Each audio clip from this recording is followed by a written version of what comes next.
오늘이 빌레몬서 세 번째 시간이고 이제 마무리하는 시간입니다. 빌레몬서는 위대한 사랑의 편지입니다. 빌레몬서의 시작은 편지 형식으로 시작되죠.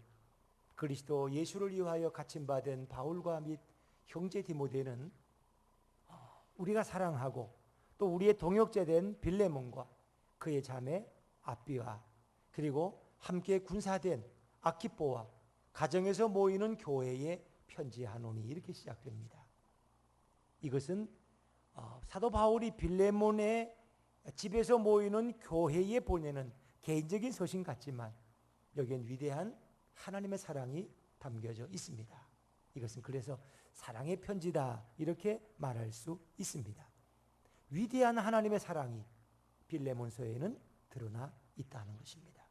여러분이 이 빌레몬서의 배경을 잘 아실 것입니다.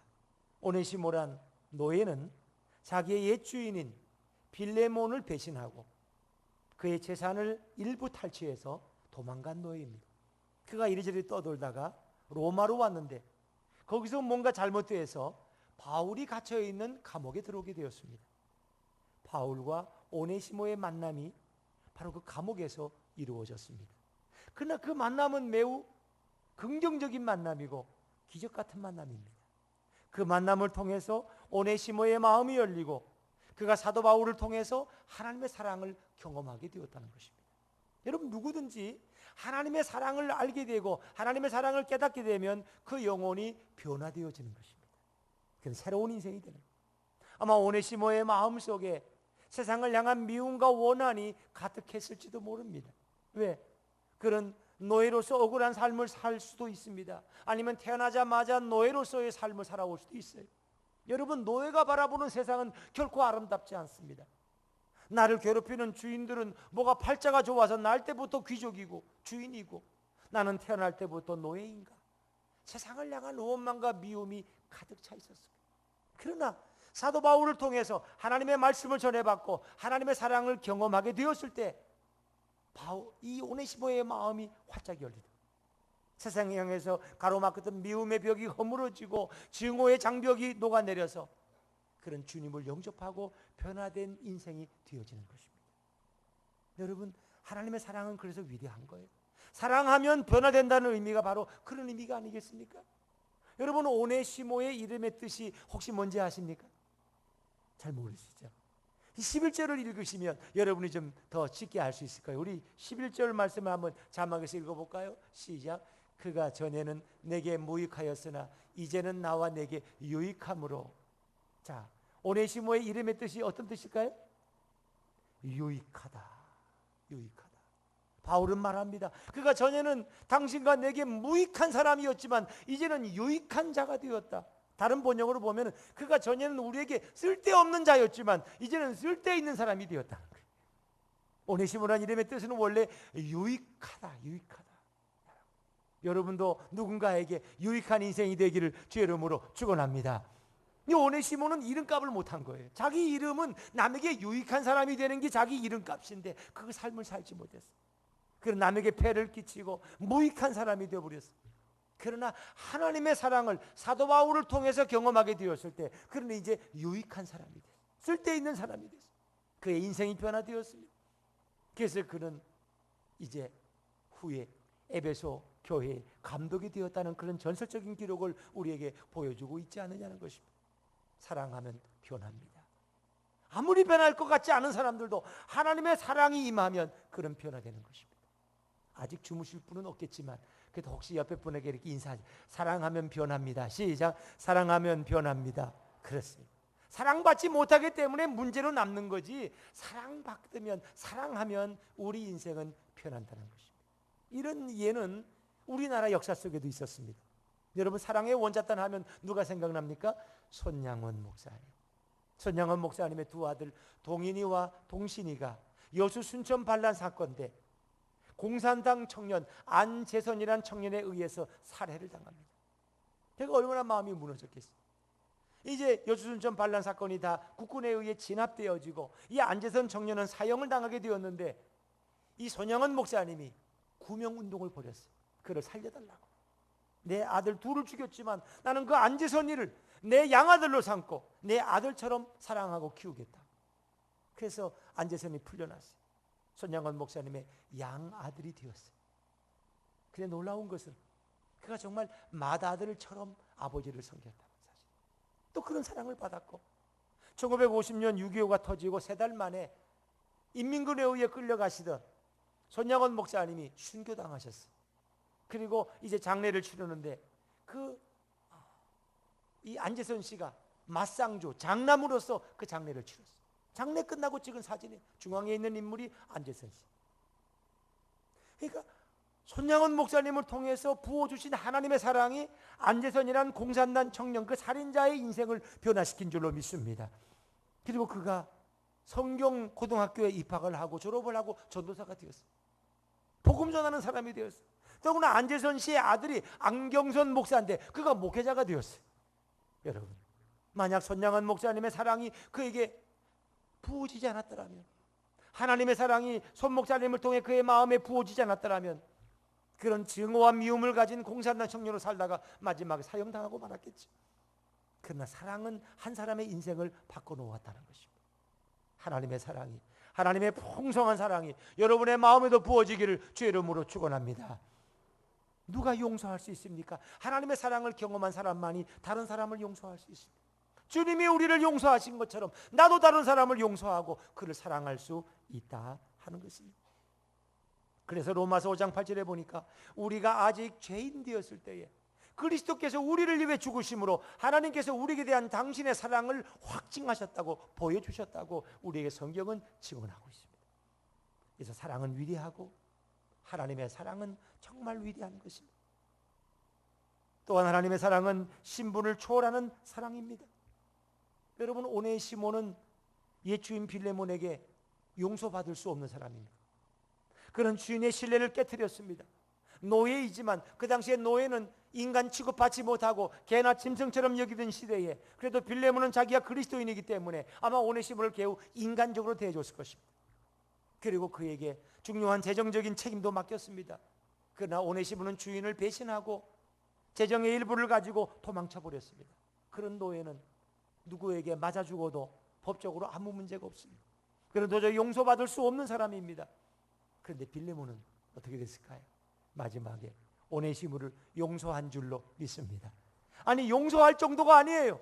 오늘 바울의 편지처럼 그는 그를 종으로서가 아니라 우리의 사랑받는 형제로 그리고 나와 같은 동역자로 맞이하라고 바울은 부탁했고 빌레몬은 그대로 순종했을 것입니다. 자, 우리 성경 오늘 16절 17절 말씀 한번 읽어볼까요? 16절 17절입니다. 시작. 이후로는 종과 같이 대하지 아니하고 종 이상으로 내게 특별히 그러하거든 하물며 육신과 주 안에서 상관된 내게랴. 그러므로 내가 나를 동역자로 알진대 그를 영접하기를 내게 하듯 하고. 아멘. 바울은 빌레몬에게 편지를 보내면서 간곡히 부탁합니다. 이제는 오네시모가 너에게 올 때에 그를 종으로 여기지 말고 노예로 환영하지 말고 우리와 같은 존귀한 형제로 그를 영접해달라고. 그리고 마치 사도 바울 내가 너를 방문하듯이 오네시모를 영접해달라는 것입니다. 여러분, 사도 바울과 빌레몬은 특별한 관계죠. 골로새 살고 있던 이 빌레몬이 에베소에 뭔가 일이 있어 왔다가 사도 바울을 통해 복음을 전해 들었습니다. 그리고 그도 하나님의 사랑을 경험하게 된 사람입니다. 그리고 골로새 교회에, 그리고 골로새에 있는 가정교회 설교자가 된 사람이 이 빌레몬입니다. 그러니까 바울은 그에게 정말 은혜를 부어준 사람이고 하나님의 사랑을 깨닫게 한 이기 때문에 그는 사도로서 바울뿐만 아니라 그의 사랑하는 참으로 동역자로서 바울을 귀하게 여겼을 것입니다. 그런데 바울을 맞이하듯이 오네시모를 맞이해달라고 바울의 부탁을 그는 거절하지 않았습니다. 그는 그대로 순종했을 것입니다. 여러분, 이것이 정말 진정한 그리스도의 사랑 아닙니까? 종이나 노예가 아니라 이제는 사랑받는 형제로, 죄수로서가 아니라 나의 동역자로 빌레몬은 오네시모를 맞이했다. 여러분, 이것이 하나님의 사랑입니다.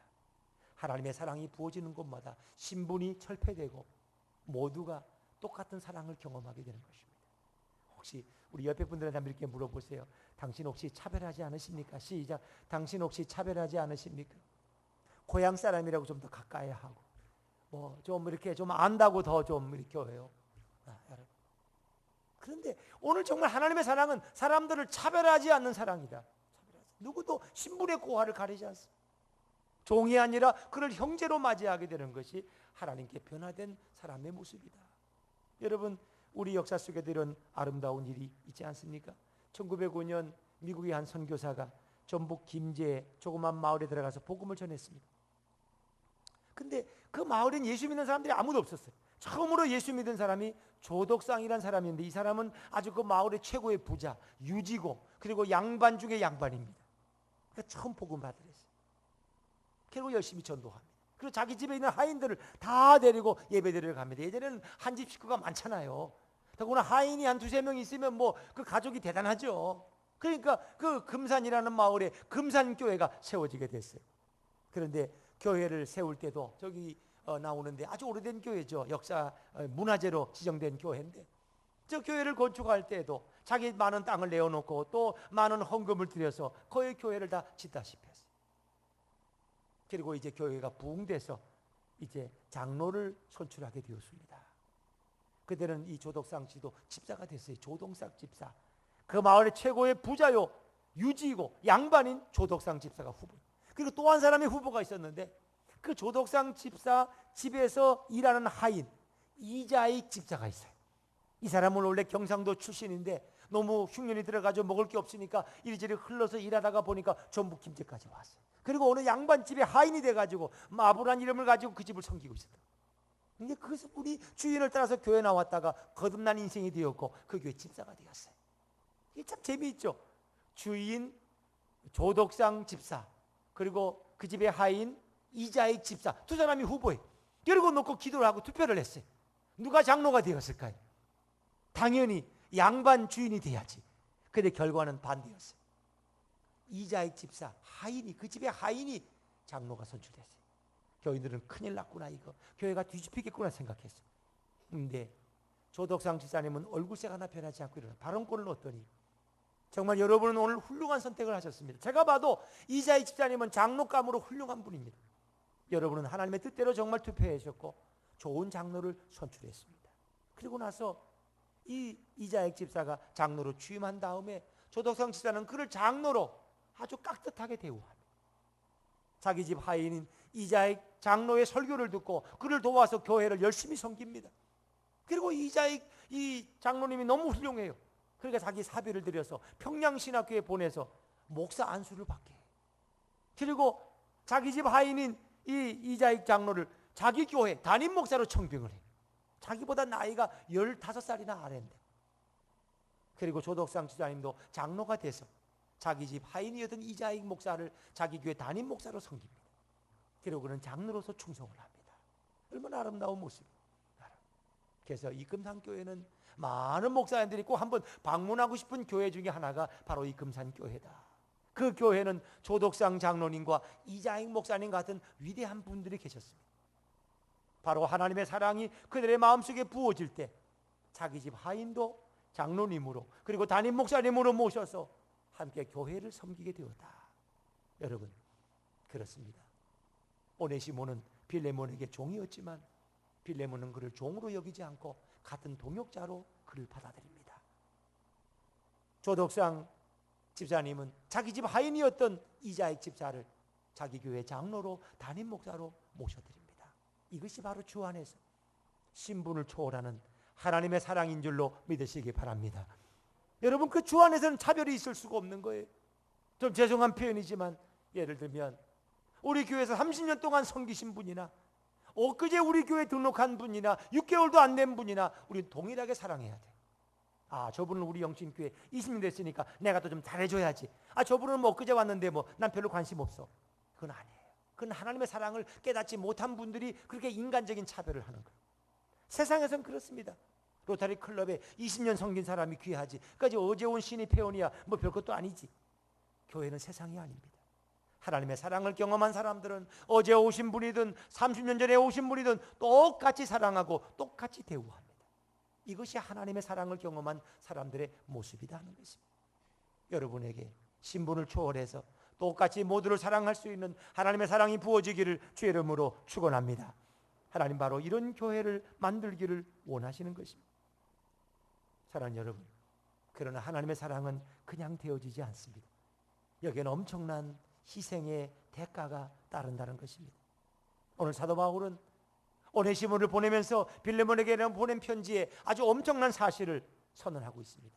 혹 오네시모가 빌레몬인 당신에게 잘못한 일이 있거든 내가 책임지겠습니다. 혹 오네시모가 당신에게 물질적인 손실을 끼친 빚이 있거든 내가 다 대신 갚아주겠습니다. 놀라운 일 아닙니까? 여러분, 오네시모가 무슨 구제 많이 하느라고 선교 많이 하느라고 혹시 빚을 졌으면 그 빚을 갚아줘도 괜찮을지 모르겠어요. 그러나 만약에 오네시모가 도박에 탕진해버리고 많은 돈을 낭비했다면 그 빚을 갚아준다는 게 얼마나 어리석습니까? 여러분도 가정에서 혹시 동생의 빚을 갚아준 적이 있으십니까? 아니면 부모로서 자식이 사업하다가 어려움 당하니까 그 빚을 대신 갚아준 적이 있습니까? 아마 그럴 수도 있을 거예요. 자식이니까, 형제니까. 그러나 만약 자식이 도박하다가 도박빚을 갚아준다면 그건 가슴 아프지 않습니까? 근데 오늘 사도 바울은 내가 그 모든 빚을 대신 갚아주겠다고 선언하고 있습니다. 자, 우리 오늘 성경 18절 19절 말씀을 다시 한번 읽어보십니다. 18절 19절입니다. 시작. 그가 만일 내게 불의를 하였거나 내게 그것을 내 앞으로 계산하라. 나 바울이 친필로 갚으려니와 내가 이외에 내 자신이 내게 빚진 것은 내가 말하지 아니하노라. 아멘. 내가 갚으려니와 내가 갚아주겠다. 더구나 바울은 친필로 서명했다는 거예요. 여러분, 그가 직접 글을 썼다는 건 뭐예요? 그건 공적인 약속을 의미하는 거예요. 요즘 은행에 가면은 뭐 이렇게 은행 직원이 다 타자치고 나서 여기 서명만 도장만 찍어서 이렇게 안 합니다. 꼭 보면 당신의 이름을 직접 쓰시라 그러고 생년월일 직접 쓰라 그러고 주소도 직접 쓰라 그래. 그게 바로 서명하는 거예요. 내가 직접 쓴 거예요. 그건 뒤집을 수 없는 거예요. 오늘 바울은 친필로 내가 쓴다. 어떤 일이 있어도 오네시모가 당신에게 끼친 모든 빚을 내가 대신 갚아주겠다. 그래서 바울은 말합니다. 그러나 나는 빌레몬 당신이 내게 진 빚에 대해서는 내가 말하지 않겠다. 물론 빌레몬이 바울에게 진 빚은 영적인 빚이에요. 영적인. 예, 바울을 통해서 내가 복음을 받아들였고 예수님을 영접했으니까 영적인 은혜의 빚을 지고 있는 거예요. 그러나 오네시모가 자기 주인 빌레몬에게 지고 있는 빚은 뭐예요? 그것은 사랑의 빚이기도 하지만 동시에 물질적인 빚이에요. 그 물질적인 빚을 내가 대신 갚아주겠다. 여러분, 사도 바울이 오네시모를 사랑하는 그 사랑이 그냥 말로만 사랑하는 겁니까? 아니에요. 우리 생각하면 그래. 아니, 바울이 너무 심각한 거 아니야? 아니, 그냥 빌레몬에게 관계가 있으니까 오네시모를 좀 받아주고 용서해 달라고 이렇게 말로 하면 되지. 무슨 오네시모의 빚까지 갚아주겠다는 건 좀 지나친 거 아닌가? 좀 무모한 일 아닌가? 이렇게 여러분 생각할 수 있습니다. 주석가들도 여기에 대한 논란이 많습니다. 바울이 감옥에 갇혀 있는 사람이 무슨 돈이 있어서 오네시모의 빚을 갚아주겠다고 공언하는가? 사실 바울은 감옥에서 나오지를 못했어요. 그런 골로새를 방문하지 못하고 감옥에서 사형당하고 말았습니다. 그러나 어떤 주석가들은 이렇게 말합니다. 적어도 바울이 로마서 마지막에 보니까 새 집에 2년 동안 거주했다고 그랬어요. 재판받으려고 2년 동안. 그러니까 연금 상태로 그가 월세 집에 있었다는 거예요. 적어도 월세를 낼 정도였으면 아마 바울에게 답지 않은 선교 기금이 있었을 것이다. 그 일부를 가지고 빚을 갚아주겠다고 바울이 약속하지 않았겠느냐, 뭐 그런 추측도 해볼 수가 있습니다. 하나님께서는 바울의 마음속에 역사하셨어요. 바울아, 네가 오네시모의 빚을 너가 대신 갚아주겠다고 빌레몬에게 약속하라. 바울, 너가 받지 못하면 내가 직접 갚아줄 것이다. 하나님 말씀하셨어요. 그래서 바울은 그렇게 공적으로 약속하고 있는 것입니다. 우리는 바울이 오네시모를 위한 사랑의 대가, 사랑의 희생을 감수하겠다고 말할 때 우리는 누가 생각납니까? 하나님이 생각납니다. 우리의 죄의 빚을 누가 갚아주셨어요? 하나님이 갚아주셨어요. 하나님. 우리가 죄의 빚을 가지고 있기 때문에 이 죄의 빚을 갚지 못하면 우리는 마귀의 노예가 되고 그리고 지옥에 갈 수밖에 없는 인생이지만 하나님은 예수 그리스도를 보내셔서 당신의 외아들을 우리를 위해 보내셔서 십자가에서 우리 대신 죽음으로써 우리의 죄의 값을 대신 감당하게 하셨어요. 우리는 이것을 속죄는 치렀다 혹은 대속의 제물이 되었다라고 말합니다. 대신 우리의 죄의 빚을 예수 그리스도께서 갚아주신 줄로 믿습니다. 그건 하나님의 자기 희생인 것입니다. 우리를 위해서 하나님이 당신의 외아들 예수님을 희생시키셨습니다. 그래서 사랑에는 희생이 요구됩니다. 희생 없는 사랑은 사랑이 아닙니다. 사랑에는 반드시 희생이 동반되어집니다. 하나님의 사랑은 자기 희생적 사랑입니다. 오늘날 많은 젊은이들이 결혼합니다. 그리고 사랑한다고 고백합니다. 사랑해서 결혼했다고 말합니다. 그러나 그들의 이 불신 청년들의 결혼이 때로는 오래가지 못하고 파혼되는 경우들을 종종 봅니다. 왜 그럴까요? 그들은 입으로만 사랑했지 사랑의 희생을 마다했기 때문에, 사랑의 대가를 치르려고 하지 않았기 때문에, 건강할 때 사랑했는데 내 배우자가 병들고 나니까 더 이상 사랑할 마음이 싹 사라져버렸어. 이혼하자. 내가 왜 이런 무거운 짐을 져? 많은 사람들은 사랑은 말하지만 사랑의 대가를 치르려고 하지 않습니다. 오늘 세상에서 기독교가 참 훌륭한 일을 많이 하지만 때로는 왜 일부 기독교인들 때문에 세상에 비난받습니까? 손가락질 받습니까? 사랑의 행함이 없기 때문인 것입니다. 말로만 사랑하기 때문에. 여러분, 말로만 하는 사랑은 거짓된 사랑이요, 진실한 그리스도인의 사랑이 아닙니다. 잘못된 사랑이고 얄팍한 사랑이고 이중적인 사랑입니다. 주님, 우리가 그런 사랑하기를 원치 않습니다. 우리 요한일서 3장 18절 말씀 자막에서 한번 읽어볼까요? 시작. 자녀들아, 우리가 말과 혀로만 사랑하지 말고 행함과 진실함으로 하자. 아멘. 말과 혀로만 사랑하지 말자. 더 이상 행함과 진실함으로, 우리의 행동으로 사랑하지 않고서는 세상을 변화시킬 수 없다. 아니, 내 아내, 내 남편마저, 내 가족마저 변화시킬 수가 없어. 좀 죄송한 얘기지만 어떤 분이 그런 간증을 하죠. 자기는 어릴 때 어머니 따라서 교회 나갔다는 거예요. 어머니가 교회 권사님. 근데 어머니가 이렇게 꿀을, 벌을 쳐가지고 꿀을 생산해가지고 이제 그걸 이제 각 교회에 파는 거예요. 그러니까 권사님이 만든다. 그러니까 뭐 여기저기서 목사님들이 그 꿀 믿을만 하겠다. 장로님들도 그 꿀 한만 주시오. 해서 꿀이 잘 팔렸대. 근데 어느 날 어머니가 가만히 보니까 방에다가 이 설탕 포대를 갖다 놓고 그걸 섞어서 이렇게 휘젓고 있더라는 거예요.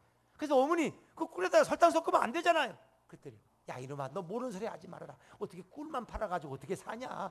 설탕도 좀 섞어야지. 그 설탕을 열심히 섞고 있더라. 그때 자기는 교회 안 나가기로 결심했대. 우리 어머니가 믿는 하나님 난 믿지 않겠다. 세상에 교회 권사님이 자기를 믿어줘서 다 여기서 교회에서 몇십 개씩 주문해서 장로님, 목사님들이 다 꿀을 사가는데 거기다 설탕을 섞고 있어. 어찌 보면 말과 혀로만 사랑했기 때문에, 행함과 진실함이었기 때문에, 여러분 이것이 문제예요. 그래서 교회 집사님이라고 누가 믿습니까? 장로님이라고 그러면 누가 믿어줍니까? 아니 목사라 그러면 믿어줍니까? 참 너무 부끄럽지. 어디 가서 그런 얘기 잘 못해. 그냥 가만히 있지. 그냥 이 참 너무, 왜? 우리의 사랑이 행함과 진실함이었기 때문에, 거짓된 사랑이었기 때문에, 말로만 하는 이빠른 사랑이었기 때문에 인정받을 수 없다. 사랑에는 희생이 요구됩니다.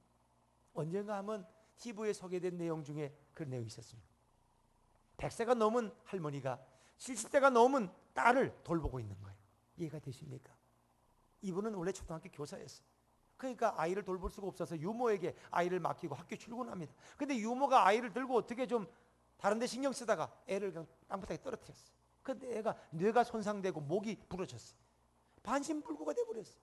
그 아이는 평생 동안 반신불구 살아. 그걸 보다 남편이 나 당신하고 못 살겠다고 이혼하고 도망가 버렸어요. 그런 초등학교 교사를 그만두고 일생 동안 그 딸을 위해서 희생하는 거예요. 나이가 100세가 넘은 어머니가 70세가 넘은 딸을 위해서 오늘도 간호하고 있는 거예요. 이게 진정한 희생 아닙니까?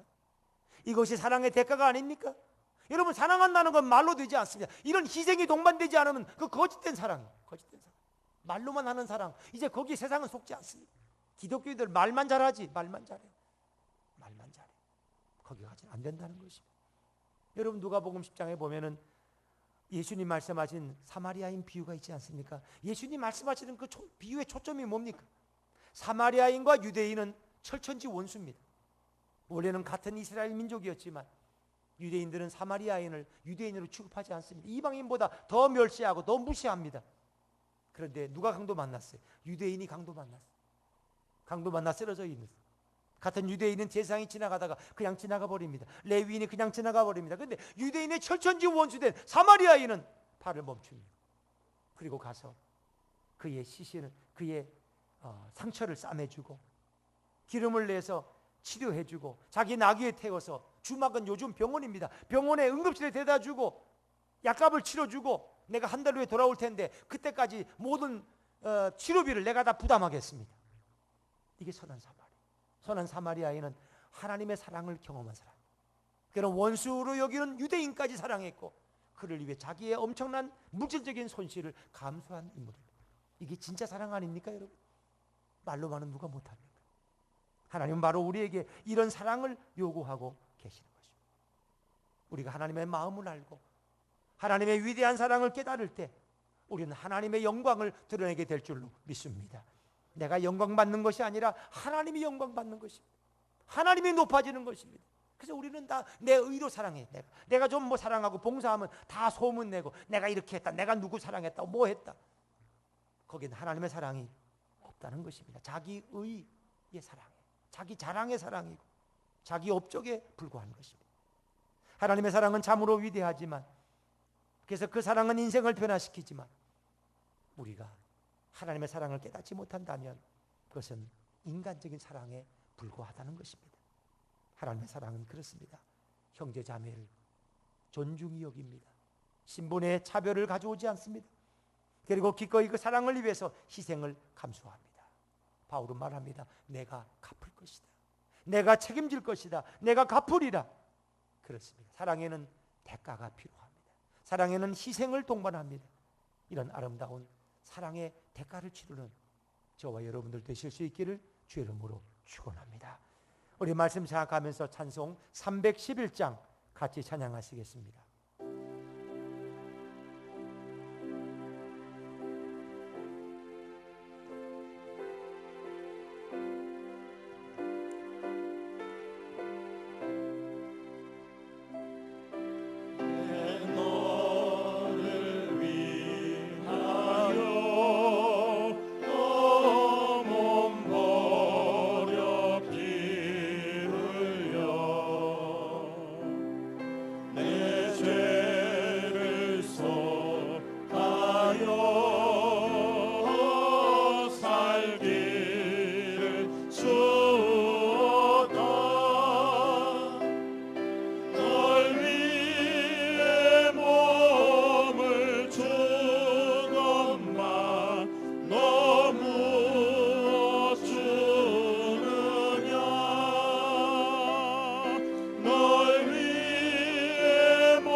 시간 말씀 사역하면서 함께 통성으로 기도하겠습니다.